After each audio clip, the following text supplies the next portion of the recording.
ولا تحسبن الله غافلا عما يعمل الظالمون صدق الله العظيم। আজ 24 এপ্রিল 2026 ঐতিহাসিক সোহরাওয়ার্দী উদ্যানে আয়োজিত বাংলাদেশ খেলাফত মজলিসের ডাকে অনুষ্ঠিত গণভোটের রায় বাস্তবায়নের দাবিতে ঐতিহাসিক গণসমাবেশে উপস্থিত সংগ্রামী নেতৃবৃন্দ, বাংলাদেশ জাতীয় সংসদের বিরোধী দলীয় নেতা, বাংলাদেশ জামায়াতে ইসলামী ও 11 দলীয় ঐক্যের শীর্ষ নেতা জনাব ডাক্তার শফিকুর রহমান, উপস্থিত জুলাই বিপ্লবের অগ্রসেনানী জাতীয় নাগরিক পার্টির সংগ্রামী আহ্বায়ক, জাতীয় সংসদে বিরোধী দলীয় চিফ হুইপ জনাব নাহিদ ইসলাম, উপস্থিত বাংলাদেশের মুক্তিযুদ্ধের অন্যতম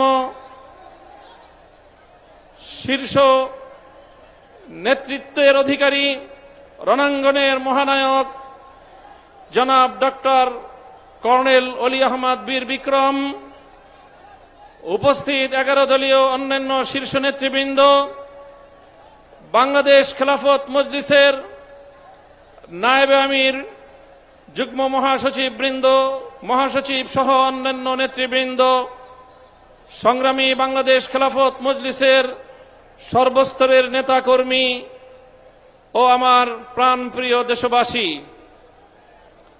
আজকে ত্রয়োদশ জাতীয় সংসদ নির্বাচন এবং বাংলাদেশে চতুর্থবারের মতো সংগঠিত গণভোট অনুষ্ঠানের 3 মাসের মাথায় ঢাকার প্রাণ কেন্দ্রে আমাদেরকে গণভোটের রায় বাস্তবায়নের দাবি নিয়ে সমাবেশ করতে হচ্ছে। আমি মনে করি এটি বর্তমান ক্ষমতাসীন সরকারের জন্য লজ্জা এবং পরিতাপের বিষয়, তাদের জন্য একটি কলঙ্কজনক অধ্যায়। সংগ্রামী সাথী ও বন্ধুগণ, জুলাই বিপ্লব পরবর্তী এই বাংলাদেশের মাটিতে দাঁড়িয়ে আজকে আমি স্মরণ করছি বাংলাদেশের সেই সকল অকুতোভয় বীর সেনানীদেরকে যারা এই স্বাধীন সার্বভৌম জাতিসত্তার ভিত্তিতে একটি বাংলাদেশ গঠন করার জন্য যুগে যুগে রক্ত দিয়েছে। সেই ব্রিটিশ বিরোধী আন্দোলনে 1831 সালের বালাকোট, 1857 সালের সিপাহী বিদ্রোহ, শামেলির রণাঙ্গন থেকে শুরু করে 1947 সাল পর্যন্ত যারা রক্ত দিয়ে জীবন দিয়ে ভারতীয় আধিপত্যবাদ থেকে এই পূর্ববঙ্গ নামক বাংলাদেশের একটি স্বাধীন মুসলিম জাতিসত্তা গঠনের জন্য সংগ্রাম করেছিল। বিংশ শতকের গোড়ার দিকে 1905 সাল থেকে বঙ্গভঙ্গ থেকে কলকাতা এবং দিল্লির আধিপত্যকে যারা মানতে অস্বীকৃতি জানিয়ে রক্ত দিয়েছে, জীবন দিয়েছে, 1921 সালে এই বাংলাদেশের মানুষের শিক্ষা দীক্ষা সহ সার্বিক উন্নয়নের লক্ষ্যে যেই ঢাকা বিশ্ববিদ্যালয় প্রতিষ্ঠার পিছনে যারা অবদান রেখেছে, এরপরে 1947-এ একটি নতুন রাষ্ট্র পাওয়ার পর 24 বছর পর্যন্ত যারা জুলুম এবং বৈষম্যের বিরুদ্ধে লড়াই করেছে, সর্বশেষ 1971 সালে মহান মুক্তিযুদ্ধের মধ্য দিয়ে বাংলাদেশকে একটি বৈষম্যহীন স্বাধীন রাষ্ট্রের গোড়াপত্তন করার জন্য তারা একটি পরিবেশ তৈরি করে দিয়েছে। এরপরে 1971 সাল থেকে 1990 সাল 90-এর গণ অভ্যুত্থান সহ ধারাবাহিকভাবে বাংলাদেশের ন্যায়, ইনসাফ এবং জনগণের অধিকার প্রতিষ্ঠার সংগ্রামে অনেক রক্ত এবং ত্যাগ স্বীকার হয়েছে। বিগত ফ্যাসিবাদী স্বৈরাচারী শেখ হাসিনার আমলে 2009 সালের পিলখানা ট্রাজেডি, 2013 সালের শাপলা চত্বরের নবী প্রেমিকদের অকাতরে রক্তদান, 2013 সালে আল্লামা দেলোয়ার হোসেন সাঈদী রহমতুল্লাহ আলাইহির বিরুদ্ধে একটি কল্পিত রায়ের মাধ্যমে কোরআন প্রেমিক তাওহীদি জনতার উপর যে আক্রমণ করা হয়েছে, পাখির মতো গুলি করে প্রায় শতাধিক কোরআন প্রেমী তাওহীদি জনতাকে হত্যা করা হয়েছে। সেই সকল বীর শহীদান 2021 সালে মোদী বিরোধী আন্দোলনে হেফাজতে ইসলামের নেতাকর্মীদেরকে হত্যা করা হয়েছে। 2024 সালের জুলাই বিপ্লবে 1,500 বাংলার তামাল সন্তানদেরকে গুলি করে পরিকল্পিতভাবে হত্যা করা হয়েছে। রক্তের সাগর পাড়ি দিয়ে 36শে জুলাই 5ই আগস্ট 24 সালে বাংলাদেশ নতুনভাবে মুক্তি এবং স্বাধীনতা লাভ করেছে। জুলাই বিপ্লবীরা ঘোষণা করেছিল আগামীর বাংলাদেশ গঠিত হবে 1947 সাল, 71 সাল এবং 2024-এর ঐতিহাসিক বিজয়ের উপর ভিত্তি করে।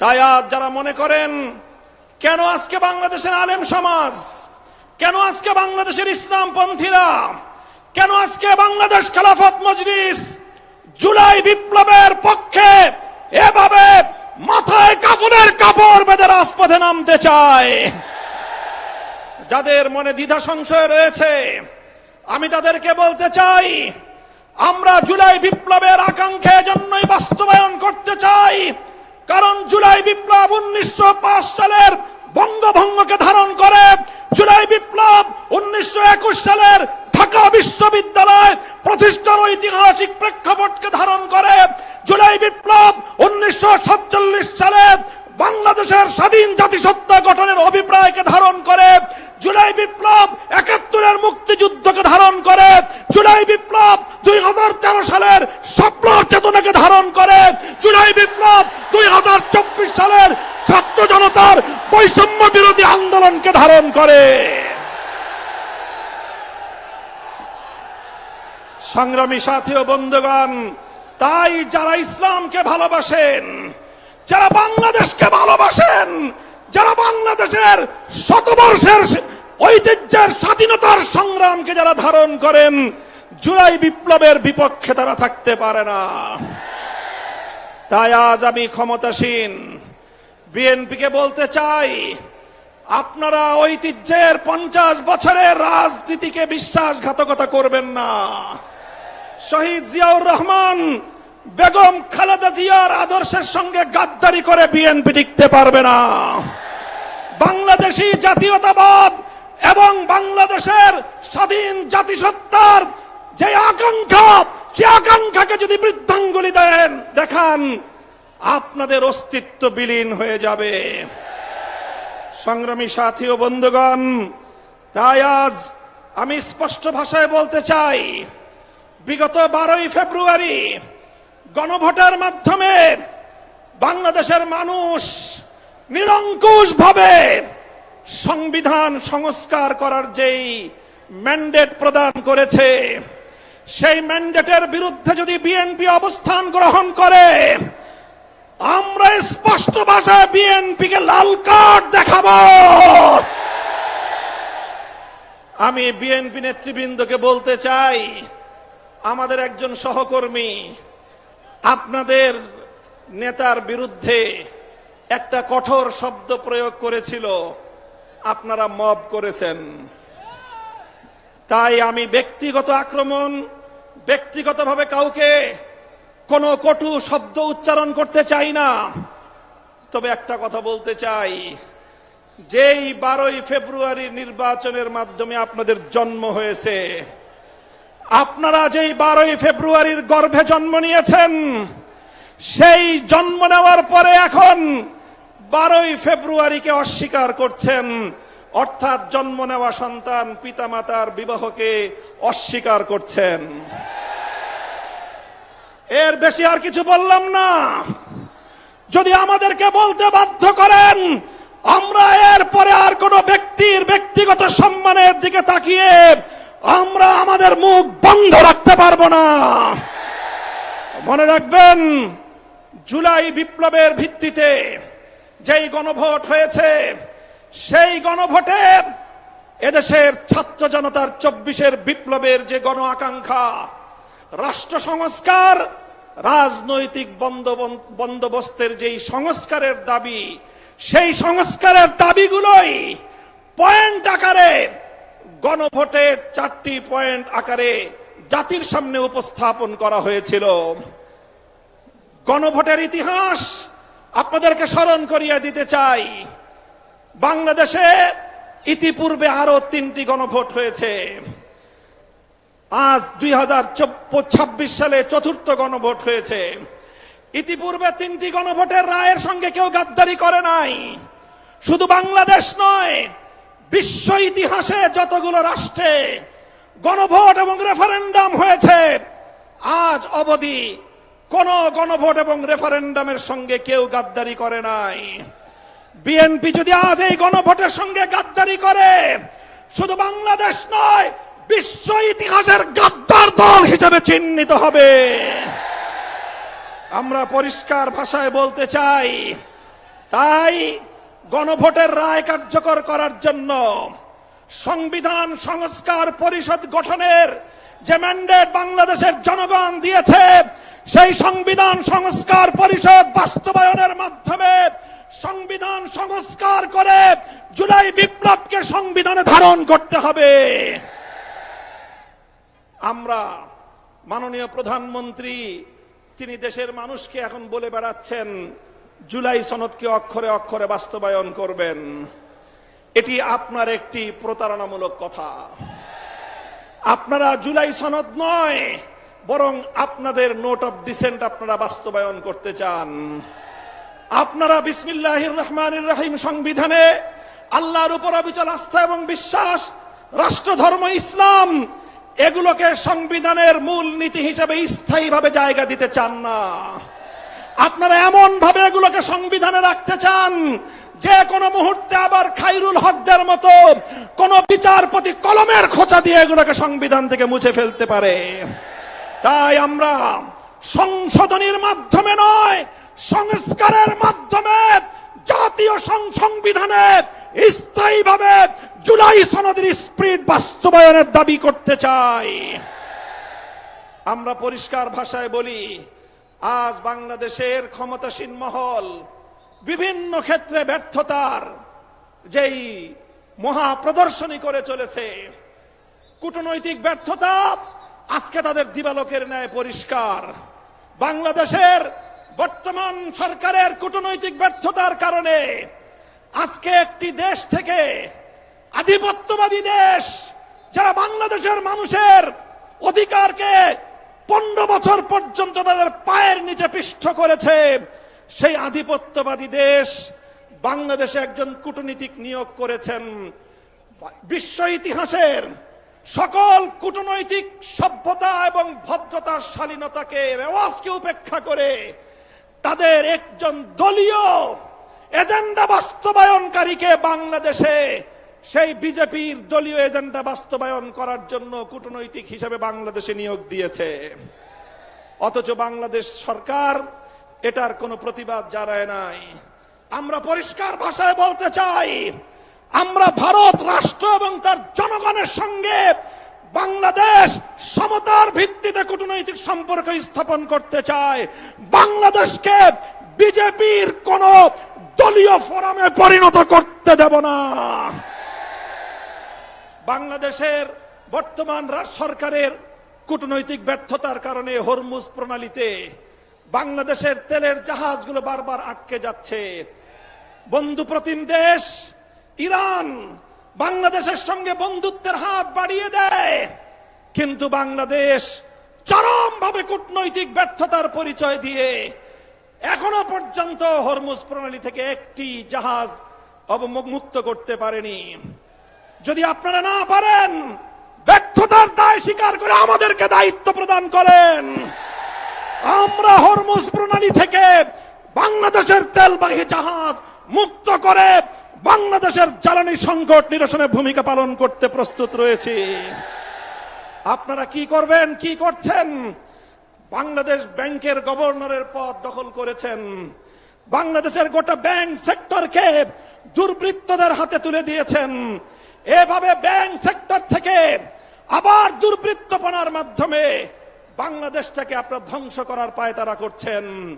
আপনারা দুর্নীতি দমন কমিশন থেকে বিচার বিভাগ পর্যন্ত রাষ্ট্রীয় প্রতিটি প্রতিষ্ঠানকে দলীয়করণ করার পায়তারা করছেন।